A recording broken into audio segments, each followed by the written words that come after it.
Salut tout le monde et bienvenue dans cette nouvelle vidéo. Comme vous pouvez le remarquer, j'ai encore changé de décor. Cela dit, pas d'inquiétude, ce n'est pas un changement définitif, c'est juste qu'aujourd'hui je vais vous faire une vidéo qui sort un petit peu de ce que je fais d'habitude. On va s'attaquer à un sujet qui a fasciné depuis des décennies, voire même plus, qui a inspiré multitude d'œuvres de fiction, l'Égypte ancienne. Mais, comme il est hors de question de faire quelque chose qui a déjà été fait, j'ai décidé de m'attaquer à un côté un peu plus sombre de l'Égypte.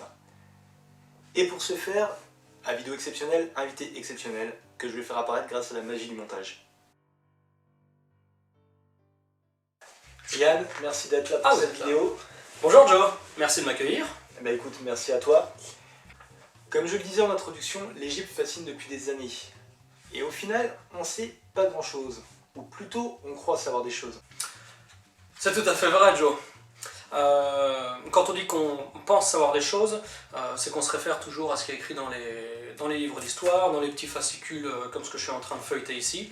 Bah écoute, c'est une très bonne idée. Si tu veux, on peut essayer de trouver une page qui résume un petit peu ce qu'on sait, ou en tout cas ce qu'on croit savoir sur la Grande Pyramide, par exemple. Parce que la Grande Pyramide, c'est celle qui fait le plus parler. Alors, qu'est-ce qu'on a sur la Grande Pyramide? Voilà. Khéops et la Grande Pyramide. Khéops construisit la première, la plus grande et la plus parfaite des pyramides de Gizeh, alors qu'on ne connaissait ni le fer ni la roue et qu'on n'avait pas d'esclaves. Il organisa l'État et donna à l'économie l'impulsion pour réaliser son grande œuvre. Avec lui, les pharaons furent à l'apogée de leur puissance. Donc déjà, dans cette introduction, on a deux contradictions. C'est-à-dire que on construit la chose la plus parfaite en première, ce qui n'est pas vraiment dans la nature de l'homme, et lorsque lui parvient à construire ça, on est à l'apogée de leur puissance. C'est-à-dire qu'avant, on est à l'apogée, c'est-à-dire qu'il y a une dégression. Tu es d'accord? Jusque-là, je te suis. Donc si on extrapole un petit peu, on pourrait très bien se dire qu'avant Khéops, ils étaient encore plus évolués. Et ainsi de suite jusqu'à on ne sait pas quand. Donc il y a déjà une contradiction par rapport au niveau qu'on estime, le niveau de civilisation estimé et la grandeur de la construction. Oui, c'est certain, voilà. C'est certain. C'est certain. Après, le problème, c'est que quand on va regarder des ouvrages comme ça, malheureusement, il n'y a pas vraiment de courant alternatif ou d'études solides qui vont essayer de venir soit étoffer, soit confirmer, soit contredire tous ces faits. On va regarder un petit peu qu'est-ce qu'on pourrait trouver. Parce que de manière systématique, en fait, tout ce qui n'est pas lié aux théories académiques égyptologiques sont relayés au rang de illuminés, un mec un petit peu à la masse, qui croit aux extraterrestres ou on ne sait pas quoi. Donc vous l'aurez compris, évidemment les choses dont on va parler dans cette vidéo n'ont pas eu d'exposition au sens habituel du terme, dans la mesure où beaucoup des choses dont on va parler n'ont pas été acceptées par les canaux de recherche habituels. Gardez en tête que ce dont on va vous parler, il n'y a pas de vérité historique, on est relégué au rang d'hypothèse. Gardez bien ça en tête. Tout à fait, oui, c'est vrai. Que notre travail, que ce soit le mien ou celui d'autres chercheurs indépendants, n'est pas forcément de mettre à mal toutes les théories existantes pour venir avec de nouvelles théories, mais c'est simplement de mettre en lien certains faits, certaines contradictions, certaines incohérences, certaines anomalies, pour mettre en avant le fait que ce qu'on nous dit, ce qui est écrit dans ce livre, ce qui est écrit dans les autres livres, c'est pas cohérent.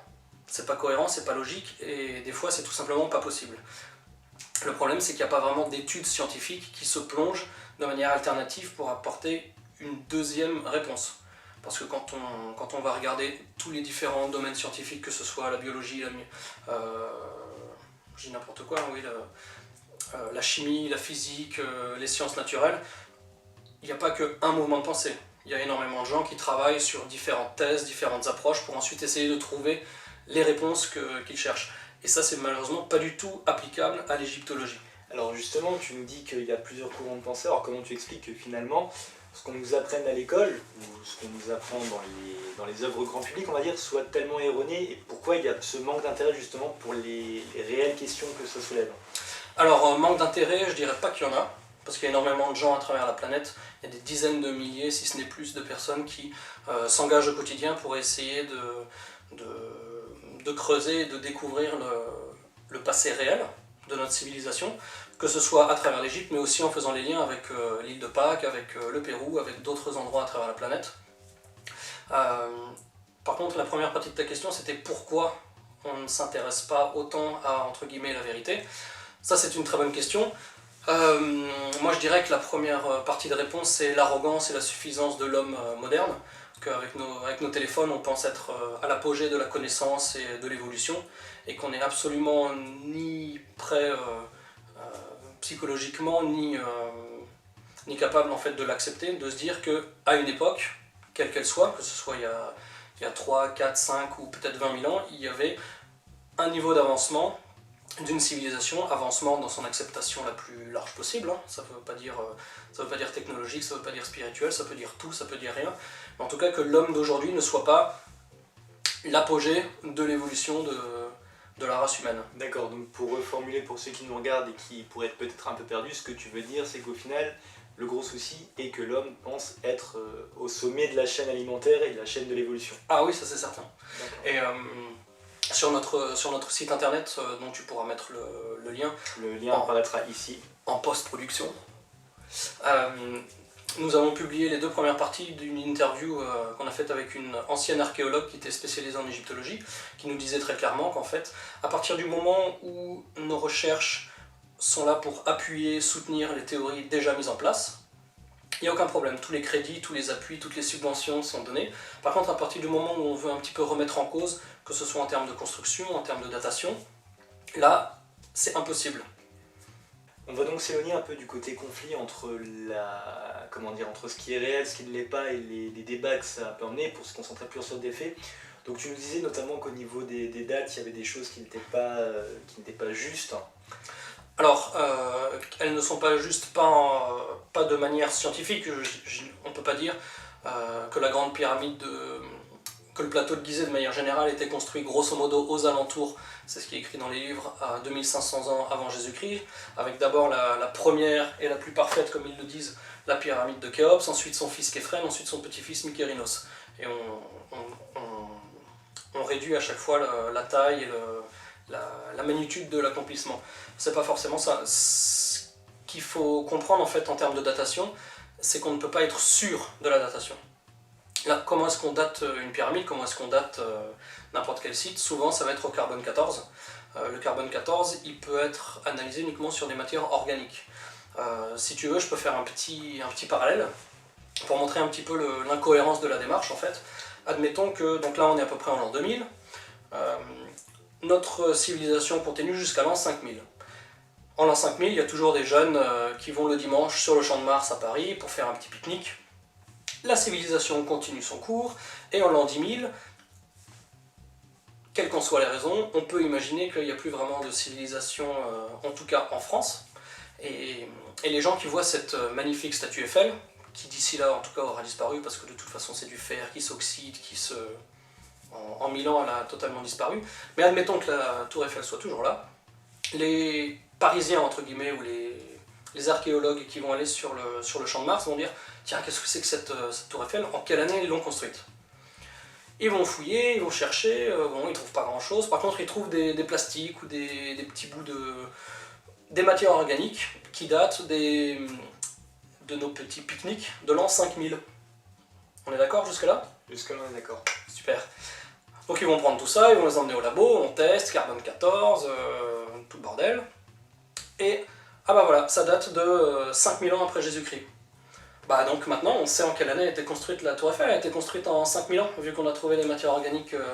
Donc encore une fois, pour simplifier, tu veux dire que quand on estime par exemple que les pyramides ont été fabriquées il y a 2500 ans, ou moins 2500 ans, c'est tout simplement parce que, admettons, il y a des matériaux dessus qui datent de cette période, mais ça pourrait être, par exemple, pour donner une image, ça pourrait être comme si on laissait une espèce, je vais volontairement donner quelque chose de gros, mais une couverture sur un endroit et qu'on dit bah, on a trouvé à X endroit la couverture elle a 50 ans, donc l'endroit a 50 ans. Tout à fait, tout à fait. Comme si on reprend vulgairement l'exemple de la tour Eiffel, les gens en 10 000 après Jésus-Christ vont considérer qu'elle a été construite en 5000 alors qu'on sait qu'elle a été construite en 1889 je crois.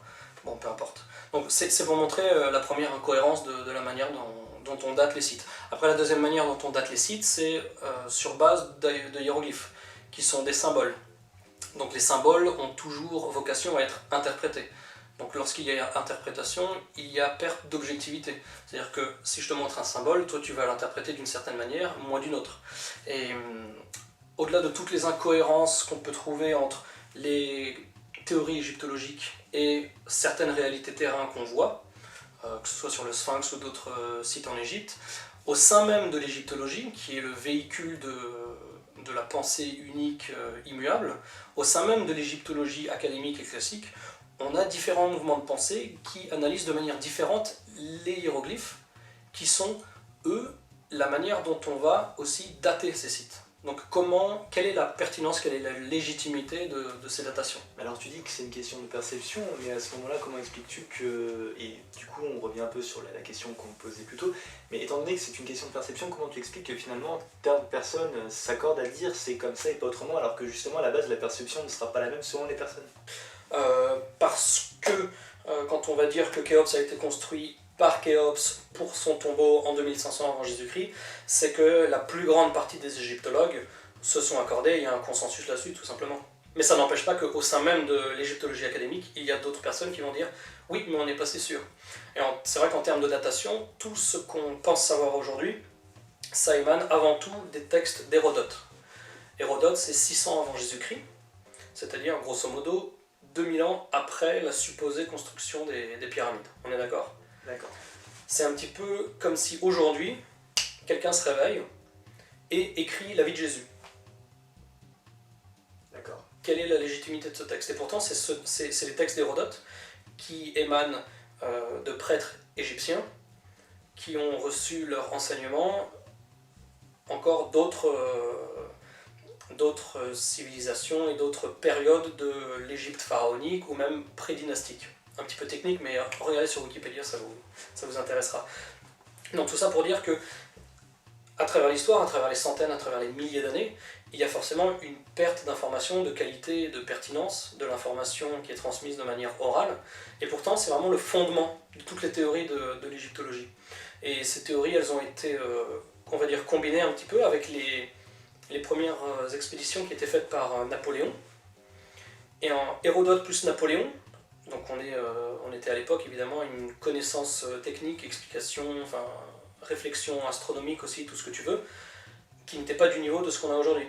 Et pourtant ce sont les fondements immuables de ce qu'on nous apprend aujourd'hui à l'école. Vous l'aurez compris, on a déjà un souci dans la mesure où non seulement on travaille avec plusieurs perceptions, mais également grâce aux travaux de personnes qui eux-mêmes n'ont pas connu les constructions des pyramides, bien évidemment. Mais à ce souci temporel s'ajoute un autre souci un petit peu plus technique. Et pour ce qui est de la construction même des pyramides, qu'est-ce que dit l'égyptologie? Ça c'est une question très pointilleuse à laquelle personne n'a encore répondu. La construction des pyramides, il y a énormément de théories, il y a très peu de réponses, parce qu'aucune théorie n'a été prouvée. En termes d'outillage, on est à une époque où théoriquement on était avec des outils de cuivre, des outils de bronze. Ce qu'il faut savoir, c'est que, outre les grandes pyramides, parce qu'on est sur du calcaire, donc je ne rentre pas dans les détails, mais c'est des roches qui sont facilement travaillables, mais dans la grande pyramide ou dans d'autres pyramides, et également dans énormément d'endroits à travers l'Égypte, que ce soit l'obélisque inachevé d'Assouan, Wikipédia, temple de Luxor, temple de Karnak, le complexe de temple de Karnak, on a des constructions de granit. Et donc ces constructions de granit, personne vraiment ne les a analysées en tant que travailleurs de pierre, en tant que géologue. C'est toujours des égyptologues, des architectes, des gens dont le cœur de métier, dont l'expertise technique n'est pas en lien avec la chose qu'ils analysent. Donc là, si je reviens sur l'outillage, par exemple, comment est-ce qu'on va travailler un bloc de granit? Le bloc de granit, en fait, pour pouvoir comprendre comment on peut travailler et comment on ne peut pas travailler certaines roches, il faut connaître l'échelle de Mohs. L'échelle de Mohs, en fait, c'est l'équivalent de l'échelle de Richter pour les séismes, mais pour la roche. Ça, elle va de 0 à 10, pareil, c'est aussi une échelle exponentielle. Le 0, ça va être quelque chose d'absolument pas dur, on peut dire du coton, et le 10 va être le diamant. C'est pour ça d'ailleurs qu'on utilise des machines au diamant pour toutes les roches qui sont très très dures à travailler. Le granit, l'amphibolite, le basalte, toutes ces choses, comme ça on est sûr, avec des machines et de la grosse pression à l'eau, on va pouvoir le travailler. Par contre, le bronze et le cuivre, si je dis pas de bêtises, on est à 3-4. Et le granit, on va être à 6-7. C'est-à-dire que tu auras beau prendre tes outils de granit, de bronze ou de cuivre, et taper ou peu importe quelle est la technique entre guillemets farfelue que donnent les égyptologues, c'est de toute façon ton outil qui va mourir en premier. Tu ne pourras jamais affecter le bloc de granit.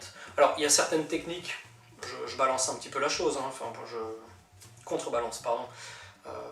On peut séparer du granit, on peut travailler grossièrement du granit avec ces outils, avec certaines techniques manuelles, avec de l'eau, avec du sable, d'accord. Mais on ne peut pas arriver à du travail de finition et de précision. Parce que c'est simplement la nature des matériaux qui sont utilisés, tu vois ce que je veux dire? Oui, donc en fait ça équivaut à essayer d'enfoncer une punaise avec une feuille de papier. Exactement. Mais voilà, tout ça pour dire que quand on dit oui, donc ils étaient là à tirer des blocs à 50 mecs avec des petits burins en cuivre, tout simplement physiquement ça n'est pas possible. Après, de là à savoir comment ça a vraiment été fait, c'est très compliqué. Tout simplement. Mais si on fait un petit voyage juste en arrière concernant les datations, la manière dont on est capable de remettre en cause les datations, sans pour autant être capable d'apporter de nouvelles précisions, propositions et choses définitives, on va dire, c'est le Sphinx, tout simplement. D'ailleurs, il y a quelques bouquins là derrière sur le Sphinx. En fait, le Sphinx, comme il est là, on part du même postulat que Khéops a construit la grande pyramide, parfaite, fabuleuse, l'apogée. Ensuite, on est allé un petit peu plus dans le temps, 20-30 années plus tard, on a eu la pyramide de son fils Képhren et ensuite de son petit-fils Mykérinos. Et comme le Sphinx est dans la lignée de la pyramide de Képhren, le Sphinx a été construit pour Képhren à la même période, et voilà, c'est plié, c'est rangé. Pour reprendre l'analogie de la Tour Eiffel, imaginez que dans 10 000 ans, les gens découvrent les restes des petits kiosques, là où on vend des petites Tours Eiffel devant la Tour Eiffel, et qu'on dise, bah, c'est devant la Tour Eiffel, c'était donc les mêmes constructeurs que la Tour Eiffel. Exactement. Mais quand on regarde de plus près le Sphinx, on se rend compte de certaines anomalies qui sont soit pas évidentes à voir, soit totalement décrédibilisées par l'égyptologie. Moi j'invite les gens qui ont soit des neveux, des petits frères ou même des enfants qui regardent ta vidéo, montrez-leur la photo du Sphinx. Et en général ça marche très bien. On montre la photo du Sphinx à un enfant, 5, 6, 7 ans, et on lui dit « Est-ce qu'il y a quelque chose de bizarre sur cette photo ?» Et dans la plupart des cas, j'espère pour vous, l'enfant va dire que la tête est beaucoup trop petite sur le lion, le chat, le chien, peu importe à quelle figure animale il va l'assimiler. Mais déjà, donc nous on a déjà un avis biaisé parce qu'on a toujours été enseigné. On nous a toujours dit, voilà, le Sphinx c'est ça. Mais quand on le montre à un esprit un petit peu plus vierge et naïf et candide, les personnes voient ces choses-là. Parce qu'on leur a pas encore, entre guillemets, déformé la... Ils n'ont pas été conditionnés donc à voir faire les choses d'une certaine façon. Voilà. Et donc le Sphinx, c'est comme le reste du plateau de Gizeh, c'est comme le reste d'énormément de temples. Il n'y a jamais eu d'analyse et d'expertise géologique qui ont été sérieusement faites. Parce que même si on n'est pas capable de dater la taille d'une pierre, pour pouvoir en déterminer plus ou moins la date d'utilisation, en tout cas, le moment où elle a été posée, on peut analyser l'érosion. Ça, ce serait un très bon moyen, mais aucun égyptologue n'a été accrédité, aucun géologue n'a été accrédité. Les géologues n'ont pas le droit de faire ces recherches, parce que comme je l'ai dit avant, si ça sort des sentiers battus, on doit le taire. Mais par contre, quand on va sur site, et on va montrer les photos en post-production, et donc vous verrez sur ces photos des choses qu'on ne regarde pas et que les guides d'ailleurs ne montrent pas, soit par ignorance, soit de manière tout à fait délibérée. Mais il y a plusieurs choses sur le Sphinx. Donc la première, comme je disais avant, c'est qu'on a un corps énorme avec une toute petite tête. Non seulement ce corps est énorme aujourd'hui, mais en plus il est énormément érodé. C'est-à-dire que le corps du Sphinx il est complètement détruit. Il a été refait en grande partie à l'arrière et sur les pattes par des petites briques au cours des restaurations au fil des siècles. Par contre le reste du corps, on voit, il est totalement érodé, totalement détruit par les conditions climatiques. Par contre la tête, elle est toute petite et elle est parfaite. Bon, il y a le nez cassé, on le connaît et tout ça, mais elle ne présente pas du tout les mêmes traces d'érosion que le reste du corps. Donc ça veut dire déjà, géologiquement, que les deux ne datent pas de la même période. Parce que sinon, l'ensemble aurait connu les mêmes traces d'érosion. Et encore plus surprenant, c'est que lorsque Napoléon a découvert le Sphinx début du 19e siècle, ou fin du 18e, si j'ai pas envie de dire de bêtises et m'attarder sur les mauvaises dates, le corps du Sphinx était enseveli. La tête était au-dessus du sable. C'est-à-dire que si on raisonne en termes d'érosion, à nouveau, c'est-à-dire que la tête était beaucoup plus enclin au vent du Sahara, avec le sable qui vient la frapper pendant des millénaires, alors que le corps est complètement protégé. On est d'accord? Le sable faisait donc office de protection. Tout à fait. Pourtant, quand on a retiré tout le sable, on a découvert un corps du Sphinx qui est complètement érodé. Donc de là, on peut déjà se dire qu'il y a eu un Sphinx originel, énorme, qui représentait autre chose, qui ensuite a été érodé au fil des millénaires, parce qu'on est sur du calcaire, donc c'est quand même très friable. Et qu'ensuite, une civilisation, un peuple, peu importe la terminologie, a hérité, a trouvé ce site, et ils se sont dit, bon bah tiens, on va l'utiliser, et c'est là qu'ils ont mis une tête. Et c'est pour ça que cette tête, beaucoup plus récente, beaucoup moins ouverte sur l'érosion, sur les conditions climatiques, elle est toujours en très bonne condition. Et la deuxième chose qu'on peut analyser quand on va voir le Sphinx sur place, parce que c'est ce qu'on fait, on organise aussi des voyages aux gens passionnés, ou en tout cas aux gens, au grand public qui ont envie de découvrir cette archéologie alternative. Le Sphinx, en fait, il est posé, on va dire comme s'il était dans un stade de foot. Lui, il est sur le rond central, et le stade de foot, c'est le tour. Le tour, voilà, on va dire le tour. Ce tour, qui est aussi en calcaire, présente lui aussi d'énormes traces d'érosion, qui sont tout à fait cohérentes avec les traces d'érosion qu'on trouve sur le Sphinx. Par contre, ces traces d'érosion, elles sont verticales. C'est-à-dire que si aujourd'hui on laisse le Sphinx à l'abandon, il n'y aura jamais ces traces d'érosion verticales, parce que les traces d'érosion qu'on aurait aujourd'hui, c'est par le sable, par le vent, donc c'est horizontal, c'est logique. Donc si on a des traces d'érosion verticale, et ça on peut le vérifier très simplement quand on est à la montagne, enfin quand il y a des chemins boueux ou des choses comme ça, qui sont l'objet de fortes pluies, on voit comment il y a des petits filets, l'eau va où elle va. Ça veut dire que l'érosion qu'on trouve autour du Sphinx, elle est due à de la pluie, ou en tout cas des fortes précipitations d'eau, qui ont été là pendant des centaines, voire des milliers d'années. Parce que certains géologues, comme Robert Schoch, qui sont des gens qui analysent indépendamment, mais qui ne sont pas autorisés pour des raisons évidentes, ils mettent ça en avant, et on se rend compte évidemment que si on veut analyser la date de construction du Sphinx, on va se dire, bon ben voilà, j'ai du calcaire, il y a de l'érosion verticale, c'est forcément de l'eau, combien de milliers d'années il faut pour qu'il pleuve là-dessus, pour que ça donne ça? On va dire 5000 ans. Le seul problème, c'est qu'il n'y a pas d'eau au Sahara, en Égypte. Ça veut dire que la construction remonte à une époque où le climat était différent, et où il y avait un climat qui permettait les précipitations, et de fortes précipitations pendant des milliers d'années. Ça paraît logique, oui. Donc à partir de là, il faut remonter avec des climatologues, pareil, il faut toujours mêler des scientifiques qui ont vraiment un domaine d'expertise, et tous les recroiser entre eux, parce que sinon on ne peut pas obtenir des réponses, ou en tout cas on ne peut pas avancer vers la vérité.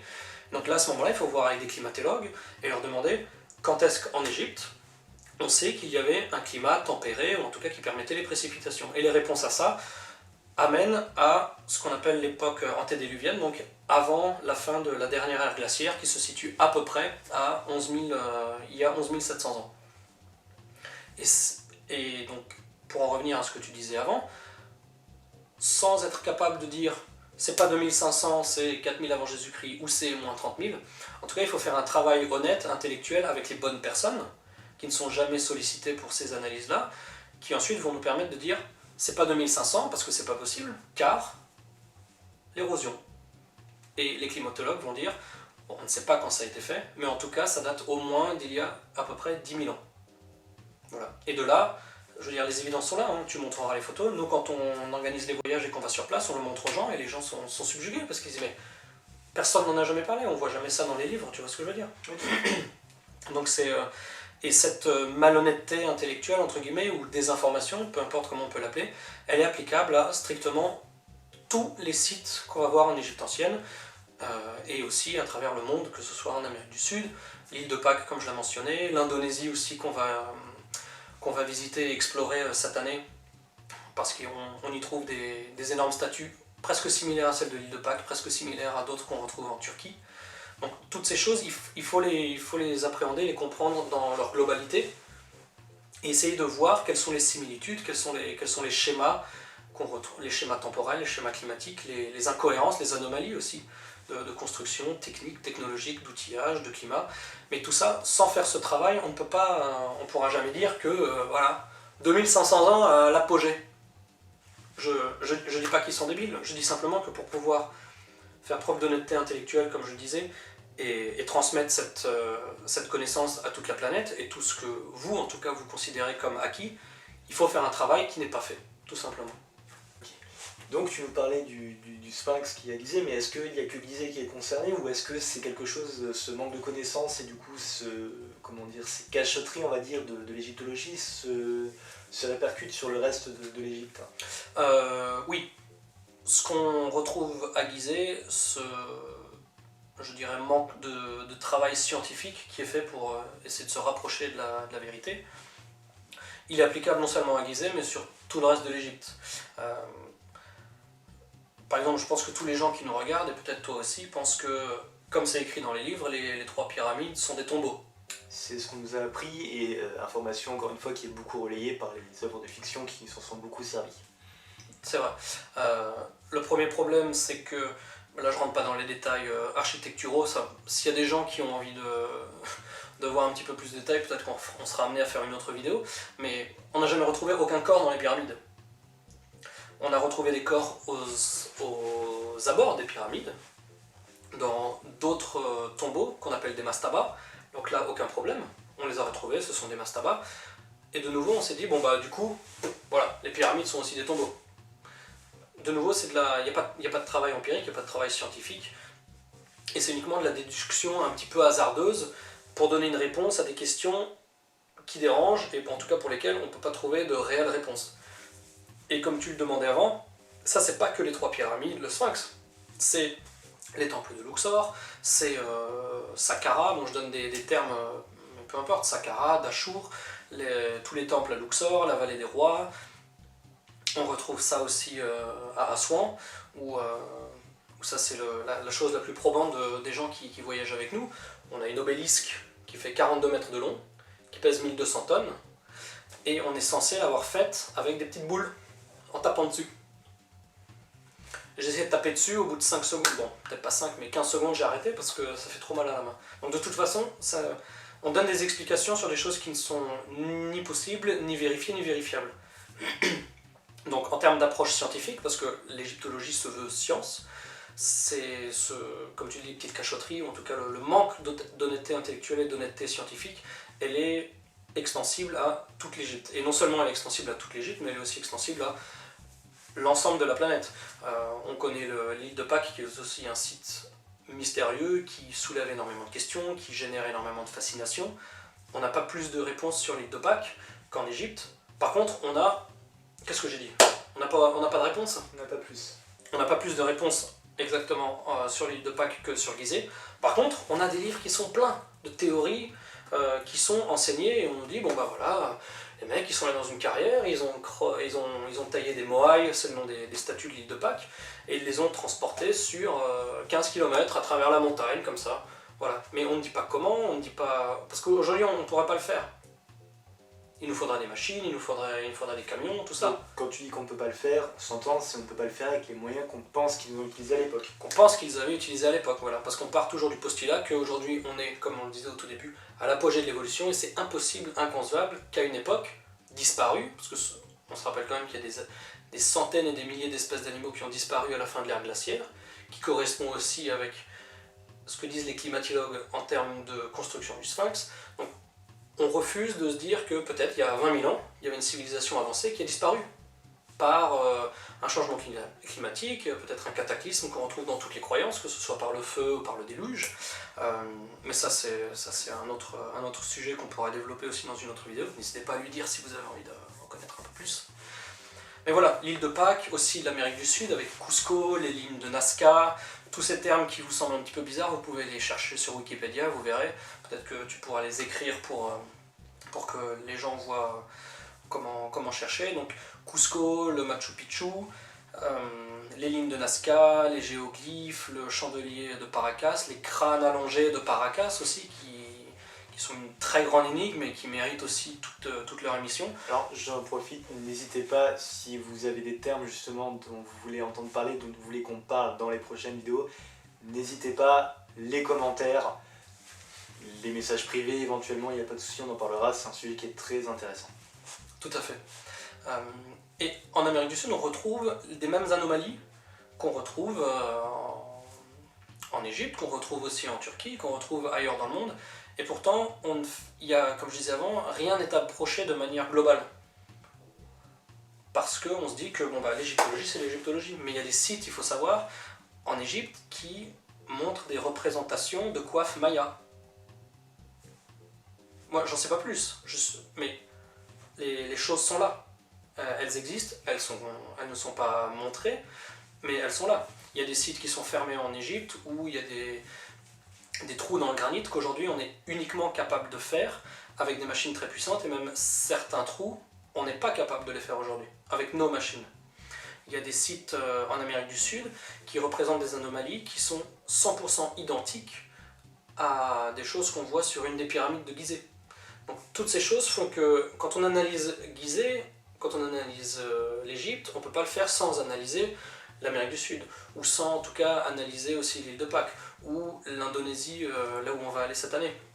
Parce que, par définition, l'humanité, elle a toujours été sur toute la planète. Est-ce qu'un jour, il y avait une civilisation qui était mondiale, qui partageait une connaissance ? Visiblement, il y a certains éléments, je ne peux pas dire oui, je ne peux pas dire non, mais il y a des éléments qui sont troublants au point que on puisse se dire ils étaient dotés des mêmes techniques. Techniques soit plus développées que les nôtres aujourd'hui, pour certaines choses, je dis pas tout bien sûr, hein, pour certaines choses, ou alors des techniques qu'aujourd'hui on n'est pas capable de concevoir. Que ce soit l'utilisation du son, parce qu'avec le son on peut tout faire, on peut transporter, si on a des baffles assez puissantes, on peut soulever ce livre en l'air. Donc pourquoi ne pas l'appliquer à des gros cailloux, des choses comme ça. Donc voilà, pour répondre à ta question, c'est pas que Gizeh, c'est pas que l'Égypte, c'est absolument partout dans la planète. Et personne ne fait de travail pour approcher tout ça, comme je dis, de manière globale. Personne ne se soucie de lier peut-être les catastrophes climatiques antédiluviennes avec les mammouths qu'on retrouve congelés en Sibérie, ou les palmiers qu'on retrouve en Alaska, sous la croûte, sous la glace. Toutes ces choses, elles sont à...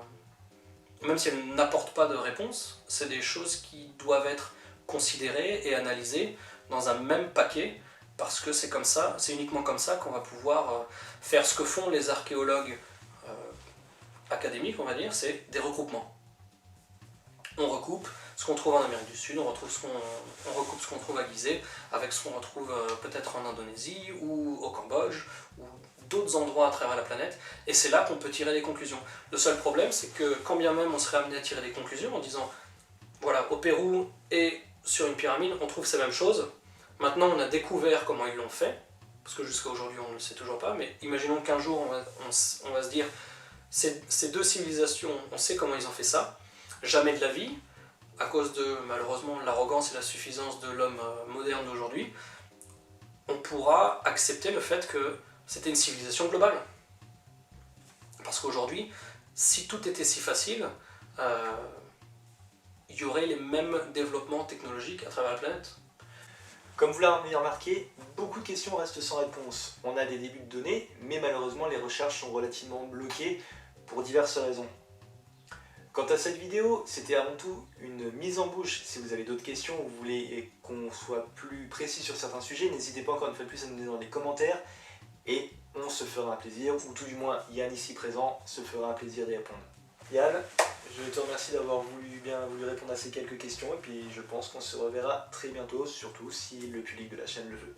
Eh ben, merci à toi de me donner cette petite vitrine à travers laquelle je peux exprimer non seulement mon point de vue, mais aussi un petit peu les choses que j'ai trouvées au travers de mes recherches. Et puis, vous irez voir tout simplement hein, sur notre site internet, on a beaucoup d'articles, on a beaucoup de photos, on a beaucoup de choses étonnantes. Et puis voilà, et puis pour ceux qui ont envie de partir avec nous, on organise souvent des petits voyages pour pour voir en fait sur place qu'est-ce que c'est que ce bordel. Bien évidemment, vous trouverez tous les liens dans les descriptions de la vidéo. Bon bah merci Joe, et à très bientôt. À très bientôt. Salut!